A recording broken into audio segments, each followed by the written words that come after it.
আসসালামু আলাইকুম গাইস। একজন ইলেকট্রিশিয়ানের যখন মাউস নষ্ট হয়, হঠাৎ করে মাউস কাজ না করে, সে এখন কী করে আমরা দেখবো। এখন কী করবেন এটাকে?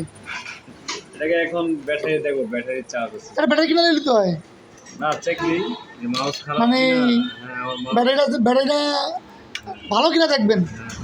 আপনি হলে আমার মতো যে মানুষ যারা ইঞ্জিনিয়ার না, ঠিক আছে, তারা কিন্তু ব্যাটারি ভালো কিন্তু ব্যাটারি লাগিয়ে নিতাম।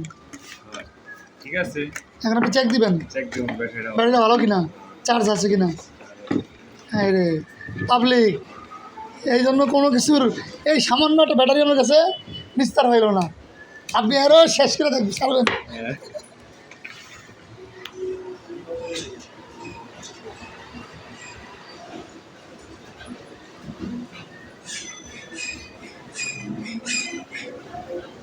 কী অবস্থা? না, ব্যাটারি চার্জ নাই।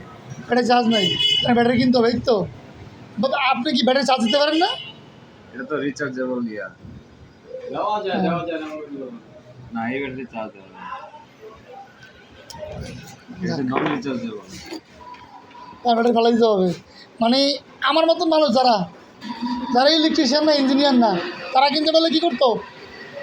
তার সেইটা ভালো 20 টাকা দিয়ে কিনে নিত। না, যারা উনি কী করলো দেখেন, না যারা ইঞ্জিনিয়ার তারাই তো চেক দিবে। দেখেন উনি কী করলো, উনি আসার পরে ব্যাটারি ভালো নাকি চেক করলো যে ব্যাটারি আসলে গেল কিনা, বর্তমানে আছে কিনা।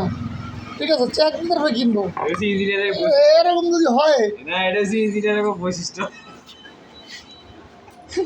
যারা ইঞ্জিনিয়ার না তাদের হচ্ছে এটা ফালে দাও। এই দেখলাম আমার ছেলে কিন্তু এখন কিন্তু কি আগে ভালো দিত, এটা কিনে নিত। এই ব্যাটারি নিয়ে 20 টাকা দিয়ে লয়ে দিত। কিন্তু আপনারা কী করবেন, চেক করলেন, চেক করে দেখলেন যে ঠিক আছে কিনা, এখন ব্যাটারি ভালো দিবেন, নতুন ব্যাটারি লাগাইবেন। ঠিক আছে ভাই। এটা হচ্ছে ইঞ্জিনিয়ার টেকনিশিয়ানের ধর্ম।